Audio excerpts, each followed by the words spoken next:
Now watch the speed indicator. The pace car is running 55, pace truck running 55 miles an hour. So he pulls off right here. He's holding a pretty steady speed all the way down. I think when they get to this point, the guys behind him are ready to go. Yeah.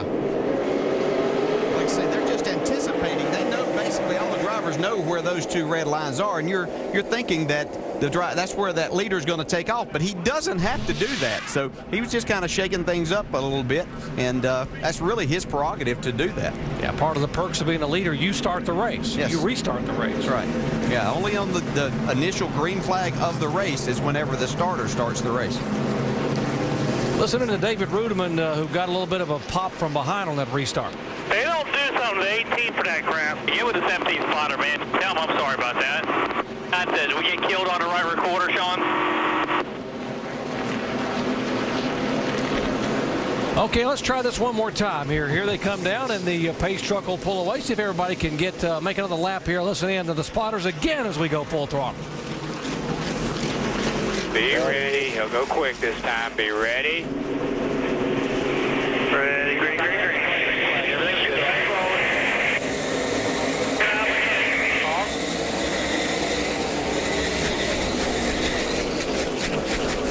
About 3 back of the 30, the last one.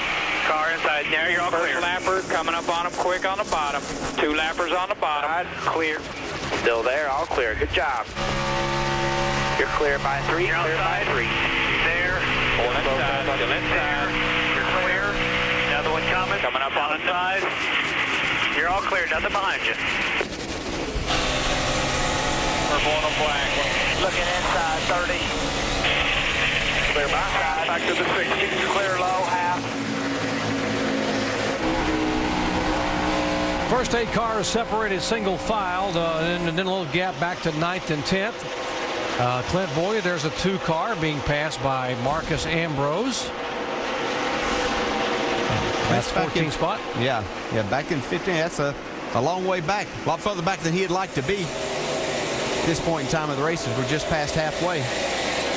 Remember, he and Jeff Burton came back in the pits to make that adjustment and change some tires. Jamie Little? Yeah, and the 2 car, Clint Boyer did the same thing. They banged out the fenders a little bit. Didn't take tires, just fuel. They did come in on lap 96. That's why he shuffled back just a bit. So Boyer back in 15th, Burton back in 17th. Got a car in the wall. Joey Logano way up across the racetrack. See how much he scraped it when he comes by. Caution's out. He hit it pretty hard. Yeah. Yeah, he's up in that high groove here. You can see him trying to make a pass on Dave Blaney. Jumps in the gas. Car just gets out from under him.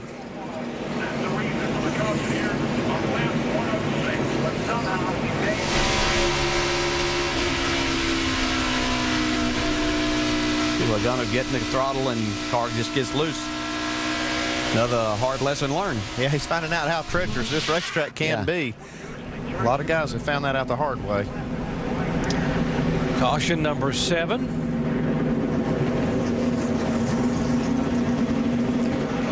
Picking up some debris there. Safety workers up across the racetrack. The 28 car, Kenny Wallace, will get the free pass. That will now give us 23 cars on the lead lap. Do you come? They came, what, lap 96? So came, just 8 laps ago? How about the guys that took on 2 tires? About the 32 and the 10? One of them there's coming. Looks like the 10. Yeah, now it's time to start playing some strategies maybe, because it can definitely go from here on one stop. Yep. Dave Blaney, who won this race, his only nationwide win back in 2006. That's Logano you see coming in with his damaged car.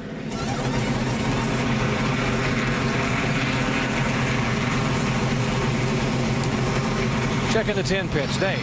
And Dave Blaney has some damage to the front end of that car, and it was running very hot. Didn't push any water out, according to the driver, so they're not going to add any to it, but they are going to try to remove some tape from the front end.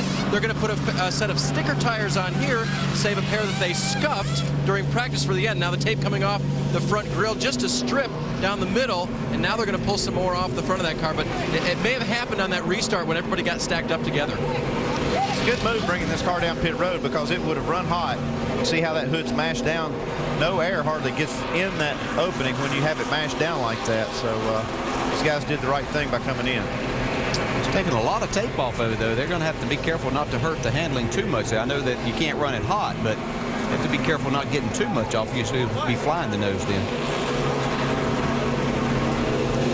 All the bottom and all the top. All the bottom and all the top. See him trying to pull some of that screen back out. If it gets back in there too far, the air just won't get to it. It'll hit the front of it and front of the nose and go up. See, they did open the grill up quite a bit, and it may make the car push, but they probably got the car so hot, they have to do something to get it cooled down. Let's go down to our ESPN Tech Center and Tim Brewer. Thanks, Jerry. What's going to happen right here, folks, is you knock this panel down, it comes down here and closes off this grill opening, and if you can't get that air coming through the nose right here at the grill, over to this radiator to cool the thing, you're in trouble. But when you hit and drive up under these cars, pushes every bit of the sheet metal right down there. And that will make it get hot in a hurry. So a break for the 10 car of Dave Blaney. Joey Logano back on pit road. He had led early here trying to get some repairs to the right side of what was a brand new car. See him working on that right rear quarter panel of the car. Yeah, I thought the damage was actually worse than what it looks like there. We'll have to see exactly how it affects him when they go back to green. Pretty good lick. I mean, they're doing a good job of rebuilding it. They're trying to take this, you see this round bat basically they're taking down through there just to get clearance on that right rear. If they can get enough clearance statically, that right rear will not rub. They'll be okay on that. Looks like they might have a brace broken back there too. You don't want that quarter panel flopping into the air either, because that's going to hurt him as far as the downforce goes on the rear of the car. He had already led, by the way, twice for 32 laps. And his first ever start in a nationwide car here at this racetrack. Yeah, it's got the spoiler up in the air some too. That's going to be create some more drag. I think there's going to be some downforce, but it's just going to create a little bit more drag. He's got a flap on that quarter panel that I'd worry about too, though. Yeah. Make sure that thing doesn't come off. Let's see if the third time's the charm. Third restart in the last 12 laps. See if we can make it a couple laps here as Kyle Busch will lead him down again.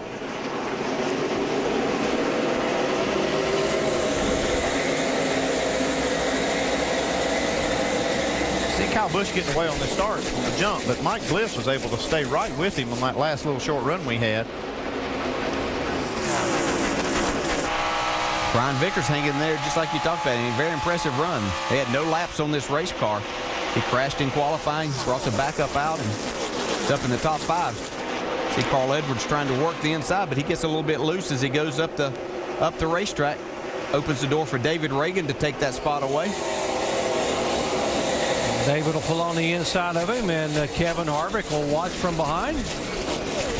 More on David Reagan. Dave.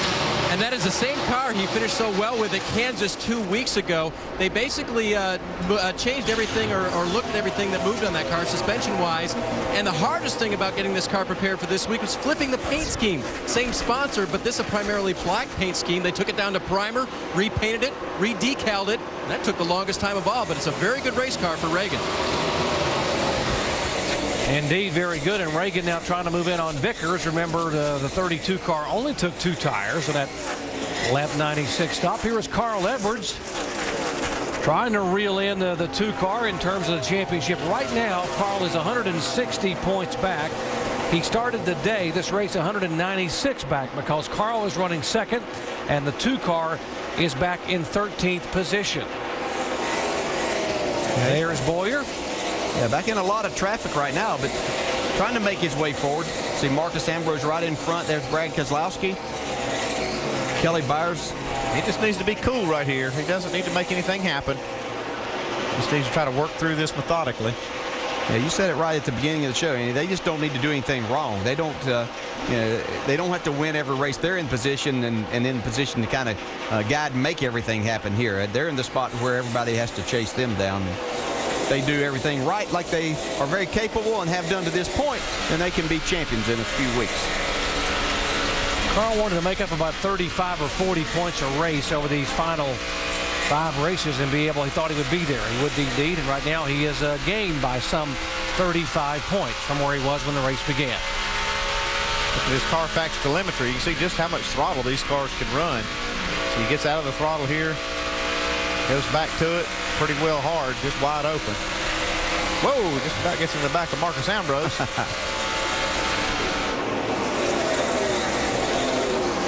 That's 12th, 13th, and 14th there. Boyer going by. Teammate Burton trying to take 13th away from Ambrose. Stephen Wallace behind him in the 66 car. He is in 15th spot. If these cars running side by side again, allows these guys behind Jamie McMurray, David Ruderman to catch up to him. Burton's able to make the pass now. Our Holiday Inn race summary. There have been 6 leaders thus far tonight, 8 different lead changes. Kyle Busch has led the bulk of the laps. The average speed just over 105 miles an hour. Still have 23 cars on the lead lap. And we've had 32 laps of caution. We've been under caution 7 times tonight, and there are currently 8 cars that have gone back to the garage area. More on Stephen Wallace. Dave. Yeah, going backwards right now, Doc, is a 66, and same condition that he's had most of the night. It's one of those cars that has been loose all night long. They made a wedge and air pressure adjustment the last time he was down pit road, but just can't seem to work that out. So we got trouble on the track, guys. Jimmie Johnson, Sprint Cup points leader, and he spins around and comes to contact. Yep. Sorry, guys. I finally lost it. Yeah, it's off of turn 2 down the back stretch. He's talked about how loose this car's been all night long. You heard him say right there he just lost it.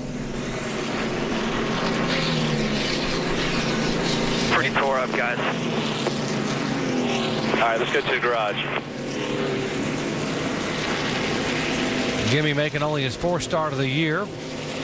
Obviously, the focus is on what happens tomorrow night with him as the points leader in the NASCAR Sprint Cup, trying to win his 3rd consecutive title.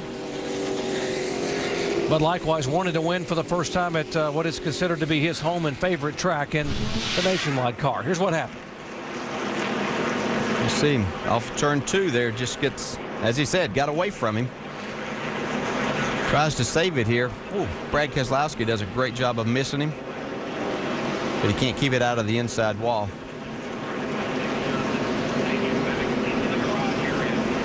Watch how fast this car snapped around. There's not much chance to save that. No, he was driving it and looked like he might have it right here, but then as it moved down across the racetrack, just not able to keep it out of that inside retaining wall. Yeah, they have put a safer barrier up here, as you can see, on the inside. Pit stops. Let's go down there to Shannon Spade. Well, they are going to make an adjustment on Kyle Busch's car. He's saying it's just a little bit loose as he's pulling that 18 card. And Carl Edwards, and you see him working on the right side there. They were waiting it out to see if the leaders came, and they did, so they came back in. They're working on the left side there. Car was getting better. Carl Edwards came in. He was 4th on the board. They're down and away. Guys. Race off of pit road, and by the way, the 32 car, Brian Vickers, did not pit. There's the options off of pit. Boyer up 7 spots. Allgaier, the Penske guys, up 10 positions. Matt Gimbel and company. There's the 10 car of Dave Blaney. They had the damage in the front that Tim Brewer showed you. They got to be able to get that grill opened up, that hood up, so you can get some air in it. Well, they've reshaped it. Now they're trying to get a little bit of tape back on it, just like you said, Dale. They probably pulled too much off and made the car push. They get the car cooled back down. He said they put tape back on that bottom part. They've reshaped the upper part of the grill. Yeah. Still working on the 20 car for Joey Logano after his contact with the wall back on lap 106. He is still on the lead lap, one of 23 cars that are on the lead lap, make it 22. And the 5 car of Jimmie Johnson is headed back to the garage area to get some work done there. Watch this work taking place. I'm not sure they'll get this car back on the track. Jimmie hasn't had a lot of luck here in the Nationwide car in this October race. This was a year ago.